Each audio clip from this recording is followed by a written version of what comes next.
హైదరాబాద్ నుండి USA, UK, Canada ఏ దేశానికైనా fastest international courier service avakai.com. Free pickup, free packing. నమస్తే, వెల్కమ్ టు సుమన్ టీవీ. నేను మానస. ధర్మస్థలి కర్ణాటకలో చాలా పవిత్రమైన ప్రదేశం. అక్కడ శ్రీ మంజునాథ స్వామి కొలువై ఉన్నారు. మరి అటువంటి పవిత్రమైన ప్రదేశంలో ఎన్నో వందల మంది అమ్మాయిలను దారుణంగా వాళ్ళని చంపి అక్కడ పూడ్చిపెట్టాను అని చెప్పేసి ఒక సోషల్ వర్కర్ ఆయన తెలియజేస్తూ ఉన్నారు. సో ఇది ఇప్పుడు హాట్ టాపిక్గా మారింది. ఫస్ట్ అయితే ఆ వర్కర్ చెప్పిన మాటల్ని ఎవరు నమ్మలేదు, కానీ ఆయన విత్ ప్రూఫ్స్ నేను చూపిస్తాను, నాకు ప్రొటెక్షన్ ఇస్తే అని చెప్తున్నారు. అసలు ఇది ఎంతవరకు నిజం? నిజంగా అంత పవిత్రమైన ప్రదేశంలో ఇలాంటివన్నీ జరిగాయా అనే విషయాలు మనం ఈరోజు తెలుసుకుందాం. జూమ్ కాల్లో మనతో పాటు ఉన్నారు బాలలత గారు, సివిల్ ర్యాంకర్, అలాగే మెంటర్తో తనతో మాట్లాడదాం. బాలలత గారు నమస్తే అండి. హలో, నమస్తే అండి. సో బాలలత గారు చెప్పండి, మీరు కూడా చూస్తున్నారు ఆల్రెడీ, దీని గురించి మీరు కూడా స్పందించారు. నిజంగా ఇలాంటి సంఘటనలు అక్కడ జరుగున్నాయని అనుకుంటున్నారా? ఖచ్చితంగా కొంత నిజాలు అయితే అక్కడ ఉన్నాయండి. ఎందుకంటే సౌజన్య అనే ఒక అమ్మాయి ఇలాంటి కండిషన్ లోనే అక్కడ చనిపోయింది. ఇంతవరకు ఆ మర్డర్ మిస్టరీ ఇంతవరకు వెళ్ళలేదన్నమాట. తర్వాత 2017లో మొన్న ఎస్ అండి, తర్వాత 60 సంవత్సరాల ఒక మహిళ మొన్న పోలీస్ స్టేషన్ కి వెళ్ళి అక్కడ నా కూతురు మెడికల్ స్టూడెంట్, డాక్టర్ చదువుతుంది, ఆ అమ్మాయి ధర్మస్థలకి వెళ్ళి మిస్ అయిపోయింది. 2003లో మిస్ అయింది. 22 సంవత్సరాలు అయింది. ఆ అమ్మాయి ఎక్కడుందో నాకు వెతికి తీయండి, చనిపోయింటే ఆ శవమైన ఆవిడ స్కెలిటన్ అనే చూపించండి అని చెప్పి ఒక తల్లి వాపోతుంది అనమాట. అంటే చాలా కథనాలు వెలుగులోకి వస్తున్నాయి. ప్రజలందరూ ఇప్పుడు కోరుతున్నారు ఏది నిజం తెలియాలని చెప్పి. యాక్చువల్లీ 1998 నుంచి 2014 వరకు కూడా అక్కడ పనిచేసిన ఒక పరిశుద్ధ కార్మికుడు, అంటే అక్కడ శుద్ధం చేసే శానిటరీ వర్కర్ అనమాట. శానిటరీ వర్కర్ ఏం చేశాడంటే, నేను నా చేత బలవంతం పెట్టి చాలా బరియల్స్ చేపించారు. ముఖ్యంగా స్త్రీలు, అమ్మాయిలు, వాళ్ళపైన సెక్షువల్ అసాల్ట్ జరిగినట్టు గుర్తు కూడా కనిపిస్తుంది. చాలా మందికి ఒంటిపైన వస్త్రాలు కూడా లేవు, అండర్ గార్మెంట్స్ కూడా లేవు. అలాంటి స్థితిలో ఉన్నారు. ఆ స్కెలిటన్ ఒకటి నేను చూసాను, నేను తవ్వి చూసాను. ఒక పాప, చిన్న పాపదైతే అక్కడున్న ఒక పెట్రోల్ బంక్ దగ్గర నేనే పాతి పెట్టాను.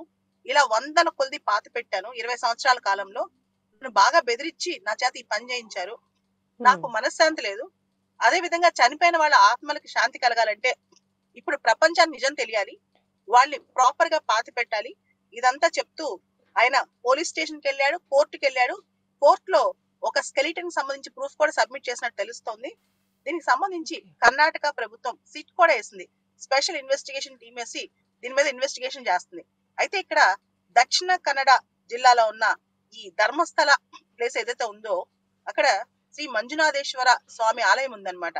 కానీ అక్కడ విశిష్టత ఏంటంటే అది హిందూ ఆలయమే, కానీ దాన్ని మెయింటైన్ చేసేది మాత్రం జైన్ ట్రస్టీస్, జైన్స్ మెయింటైన్ చేస్తారనమాట. అది కూడా అక్కడ విశేషం.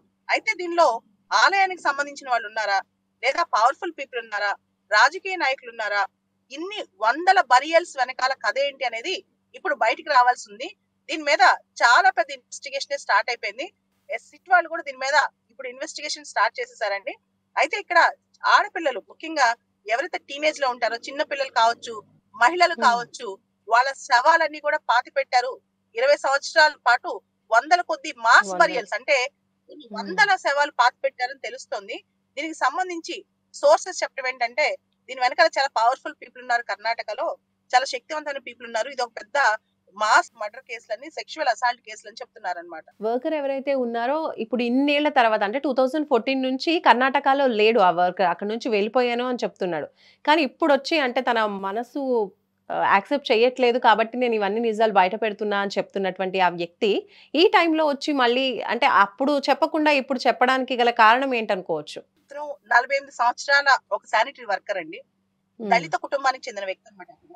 సో 10 సంవత్సరాల నుంచి ఇతర రాష్ట్రంలో ఉన్నాడంట. అతనికి ఇప్పుడు మనశ్శాంతి కలగట్లేదు, నిజాలు బయటికి చెప్తాను, ఆయన చనిపోయిన ఆత్మలు కూడా నన్ను ఘోషిస్తున్నాయని చెప్తున్నాడు. నా కుటుంబానికి నాకు థ్రెట్ ఉంది, నాకు విట్నెస్ ప్రొటెక్షన్ యాక్ట్ కింద నాకు రక్షణ కల్పించాలి, ఆ రక్షణ కల్పిస్తే నేను అన్ని నిజాలే చెప్తానని చెప్పి కూడా అతను చెప్తున్నాడు అనమాట. అందుకే అతని ఐడెంటిటీ కూడా ఇంకా బయటికి రాలా, అతను ఎవరు అనే విషయం కూడా బయటికి రాలా.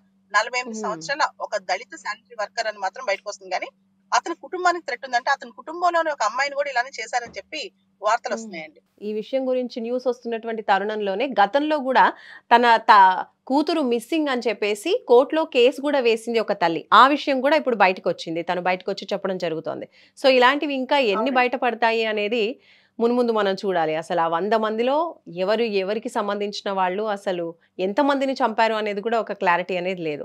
అంటే రాజకీయాలకి, ప్రలోభాలకి లొంగకుండా శిక్ష పడుతుంది అనుకోవచ్చా ఫ్యూచర్‌లో? సిట్ వాళ్ళు గత 20 సంవత్సరాలుగా దక్షిణ కన్నడ ప్రాంతంలో, ధర్మస్థల ప్రాంతంలో ఎంతమంది అమ్మాయిలు మిస్ అయ్యారు, ఎంతమంది అమ్మాయిలు కనపట్లేదు అనే దాని మీద కూడా ఆరా తీయనున్నారు. మొత్తం డేటా బయటకు వస్తుంది. ఖచ్చితంగా ఇది రాజకీయాలకు అతీతంగా జరుగుద్ది అనమాట.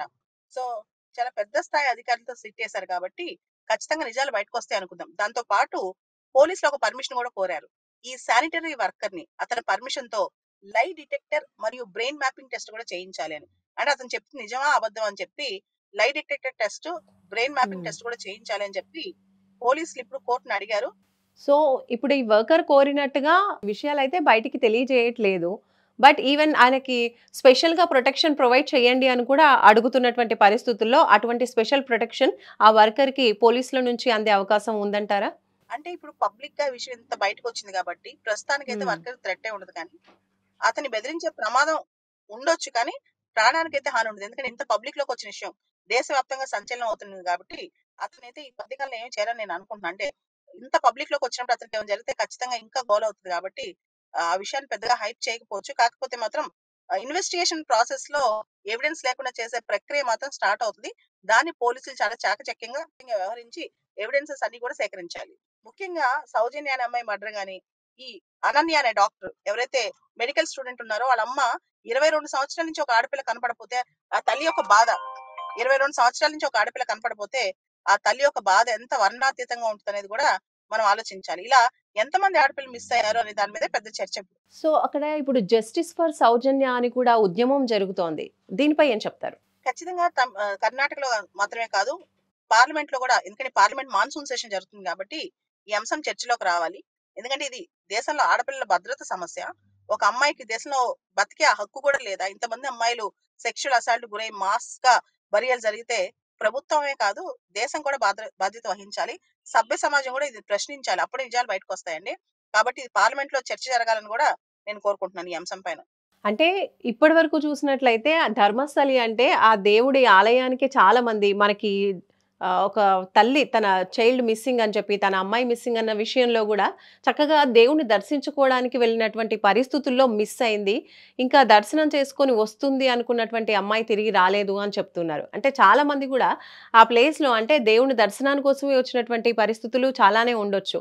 అలాంటి అమ్మాయిలకు కూడా ప్రొటెక్షన్ లేకపోవడాన్ని అసలు ఏ విధంగా చూడొచ్చు? ఖచ్చితంగా ఇది లా అండ్ ఆర్డర్ ఫెయిల్యూర్. రెండోది ఖచ్చితంగా దీనిలో పొలిటికల్ ఇంటర్ఫిరెన్స్ లేకపోతే ఇంత దూరం రాదు. చాలా పెద్ద వ్యక్తులే ఉన్నారని నేను భావిస్తున్నానండి.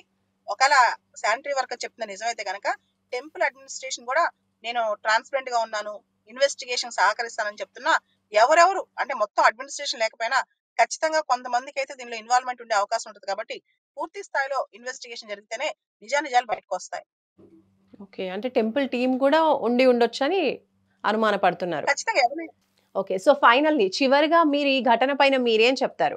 దేశవ్యాప్తంగా మనం చూస్తే గనక అమ్మాయిల పైన సెక్షువల్ అసాల్ట్స్ కావచ్చు విపరీతంగా పెరిగిపోయాయి. చదువుకున్న వాళ్ళకి చదువుకున్న వాళ్ళకి తేడా లేకుండా ఉందన్నమాట. మెడికల్ కాలేజీల్లో, లా కాలేజీలో, పెద్ద పెద్ద యూనివర్సిటీస్ లో కూడా ఆడపిల్లని వదలట్లేదు. ఇట్లాంటి టైంలో ఆడపిల్లని ఇలాంటి వాటికి కఠినమైన శిక్షలు కఠినంగా జరిగితే గనక అంటే ఇమీడియట్ గా ఇన్వెస్టిగేషన్ 1 month 2 months లో తేలి ఎవరైతే పెద్దవాళ్ళు ఇన్వాల్వ్ అయినా సరే శిక్ష పడితే గనక ఇలాంటి విషయాల్లో ఖచ్చితంగా ఇంకొకసారి రిపీట్ కాకుండా ఉంటుందండి. Right, thank you ma'am, thank you. So చూస్తున్నారు కదండి, కర్ణాటకలోని ధర్మస్థలిలో ఎంతో పవిత్రమైన ప్రదేశంలో దేవుడి దర్శించుకుందామని వచ్చినటువంటి మహిళలకి, అమ్మాయిలకి కూడా ప్రొటెక్షన్ లేకుండా పోతోంది. దాదాపు ఒక 100కి పైగా అమ్మాయిల్ని, మహిళల్ని, చిన్నపిల్లల్ని కూడా పూడ్చిపెట్టాను అని చెప్పేసి అక్కడ వర్క్ చేసేటటువంటి ఒక వర్కర్ చెప్తున్నాడు. అలాగే 10 సంవత్సరాల నుంచి ఆయన అయితే అసలు ఆ ప్లేస్లో ఉండట్లేదు. ఎందుకు ఇలా చేశాడు అని అంటే తనని ఫోర్స్ చేసి ఇలా మాస్ బరీయింగ్ చేయమని చెప్పారు. తన కుటుంబంలోని ఒక వ్యక్తికి కూడా, ఒక అమ్మాయికి కూడా ఇలానే జరిగింది అని చెప్పి చాలా మనస్తాపంతో ఇప్పుడు ఆయన బయటపడి నేను ప్రూఫ్స్తో సహా మీకు నిరూపిస్తాను, చెప్పేదంతా కూడా నిజమే, వందల మందిని నేను ఇలా బరీ చేశాను, చాలా దారుణమైన పరిస్థితుల్లో అమ్మాయిల్ని అలా చంపిన ఆ అమ్మాయిల్ని మేము బరీ చేయడం అయితే జరిగిందని చెప్పి చెప్తున్నారు. దానికి కర్ణాటక ప్రభుత్వం కూడా స్పందించింది. అతనికి కూడా ప్రొటెక్షన్ ప్రొవైడ్ చేస్తూనే చెప్పినవి నిజమా కాదా అని చెప్పేసి ఒక సిట్ని అయితే కర్ణాటక కోర్టు అలాగే పోలీసులు ఏర్పాటు చేయడం జరిగింది. సో దీనికి సంబంధించి విచారణ అయితే చాలా సీరియస్ గానే జరిపించబోతున్నట్టుగా మనకు తెలుస్తోంది. సో మున్ముందు ఎలాంటి నిజాలు బయటపడతాయి అనేది చూడాలి. చూస్తూనే ఉండండి సుమన్ టీవీ. నమస్తే.